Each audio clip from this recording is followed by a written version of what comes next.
these tomorrow while you clean. The sugar will keep you awake. And hey, the brows are almost gone. Ugh, don't remind me. Also, what's up with you two? She even called you my sweet Remy. I kinda asked her out once before you joined our school. She humiliated me in front of everyone. So when you showed up and I stopped paying attention to her... Aw, do you like me, Remy? Instead of answering, Remy kissed me and my stomach did that flippy thing. Hi, I'm Zoe. So, fun fact, my parents and their neighbors almost killed me once. Like, for real. But hey, before you call 911 or file a lawsuit, smash that like button, subscribe, and watch until the end. I promise it'll all make sense eventually. Apparently, I came into this world like a wrecking ball. You know how babies are supposed to cry a little, nap a lot, and be cute? Yeah, no, not me. I slept all day like I was on vacation and turned into a tiny tornado at night, crying, squawking, living my best life.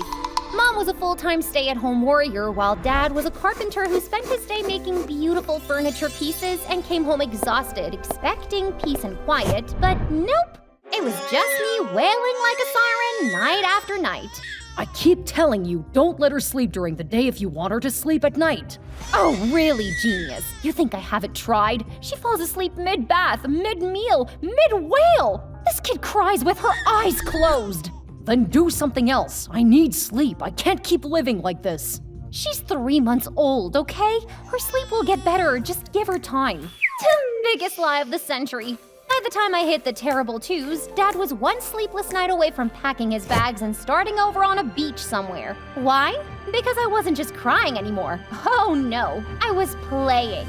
Full-blown middle of the night toy-pocalypse. Mom tried everything to keep me awake during the day. Trips to the park, blasting upbeat music, shoving snacks at me like I was a bottomless pit, but none of it worked. Exhausted and desperate, my parents finally dragged me to a specialist who ran like a million tests. And then started talking about reverse sleep cycles, gene mutation, chemical reactions, blah, blah, blah. I was 2. You know, nothing made much sense.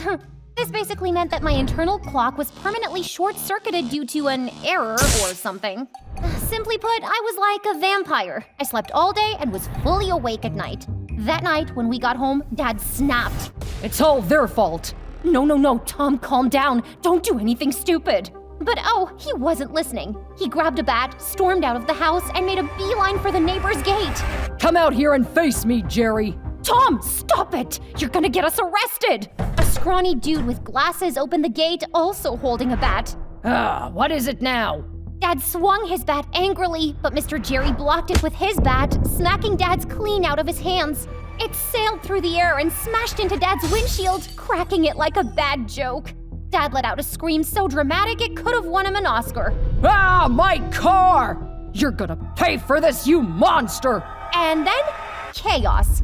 Pure, unfiltered chaos. Dad and Mr. Jerry went at it, chasing each other around like the actual real-life Tom and Jerry, complete with cartoon sound effects. In the midst of the chaos, I spotted a boy a little taller than me standing behind Jerry's wife who looked just as frustrated as Mom. Mommy, boy! I took a step toward him, but Dad suddenly scooped me up like a sack of potatoes. I'll make you pay one day, Jerry, and you better fix my frickin' car. Let go! Let me talk to him! Stop it, Zoe. You're not allowed to see that boy, ever. Got it? No, I see boy! Zoe! Hey, don't yell at her! Tell you what, honey, if you sleep tonight, I promise I'll arrange a play date tomorrow. Deal? Dad tried to object, but Mom shot him this look that shut him up immediately.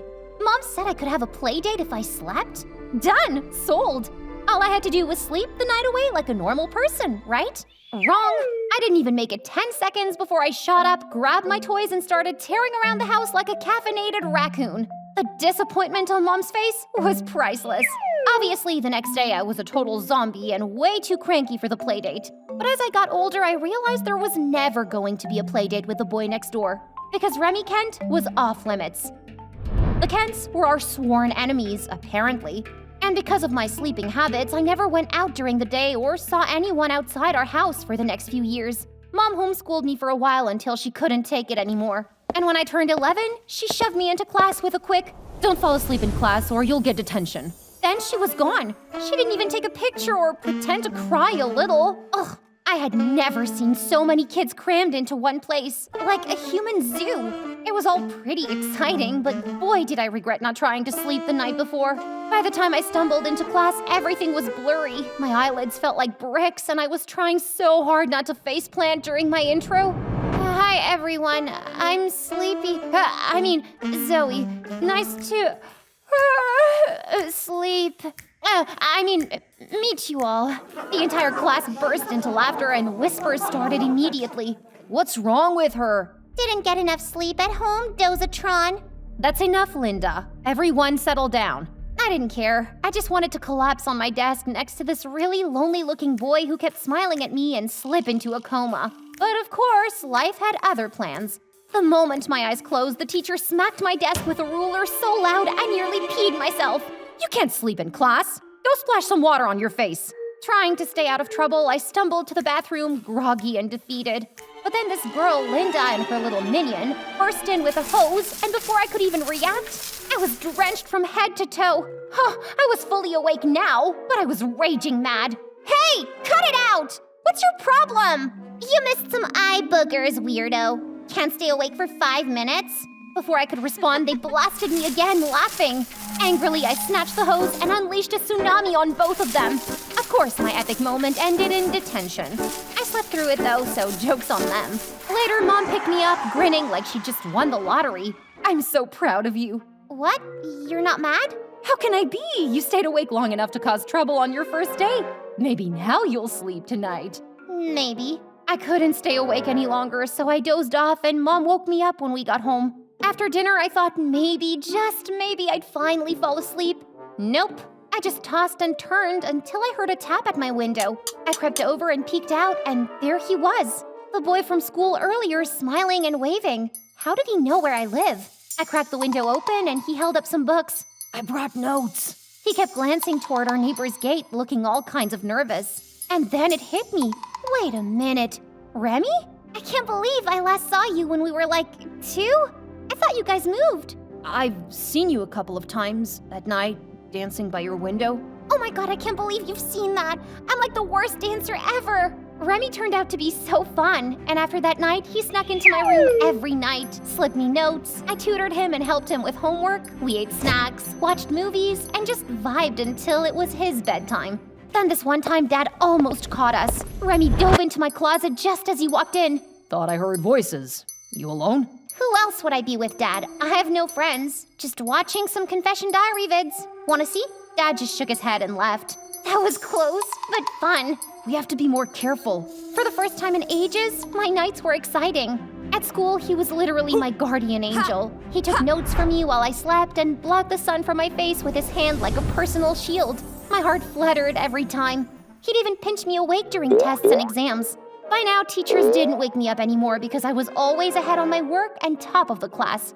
Plus, my condition was also getting better and I didn't fall asleep in class as much. But unlike everyone else, Linda hated my guts. When she wasn't shooting daggers at me or calling me names, she was cooking up rumors. Do you think she's a vampire? She's always asleep. If she was a vampire, she'd burn in the sun, genius. I bet she's a witch. She's got my sweet Remy all spellbound and I am not having it. Her sweet Remy? Ugh, did she think she owned him or something? One time when I was 14, I passed out at my desk during gym class, then woke up to laughter and Linda hovering over me with a marker. Hey, stop! What are you guys doing? What's wrong, Remy? Are you mad that I gave this home wrecker some permanent Sharpie eyebrows? They suit her, don't you think? Hey, don't call her that! Permanent brows? What was she talking about? In a sleepy daze, I sprinted to the bathroom and, oh heck, she'd drawn all over my face! And with a permanent marker! That was it! I found Linda and launched myself at her like a wild monkey. Next thing I knew, we were locked in a hair-pulling, screaming battle with the entire class trying to break us up. I'm pretty sure I got a fistful of her hair before they ripped me off her. Of course, we ended up in detention and got stuck with window cleaning duty for a week. Ugh, worst week ever. I kept dozing off while scrubbing and those brows would not come off. I was beyond pissed. But Remy was always there, bringing chocolates to our study nights. Eat these tomorrow while you clean. The sugar will keep you awake. And hey, the brows are almost gone. Ugh, don't remind me. Also, what's up with you two? She even called you my sweet Remy. I kinda asked her out once before you joined our school. She humiliated me in front of everyone, so when you showed up and I stopped paying attention to her, Aw, do you like me, Remy? Instead of answering, Remy kissed me and my stomach did that flippy thing. It was everything. Just then the door burst open. Dad stood there, fuming. "Get your hands off my daughter, you little weasel!" He charged at Remy like a rabid bull. I jumped between them. Dad, stop! "Move, Zoe! I'm gonna end him!" Remy, go! I'll call you! "Zoe!" Just go! Remy bolted before Dad could grab him. Mom rushed in, wide-eyed.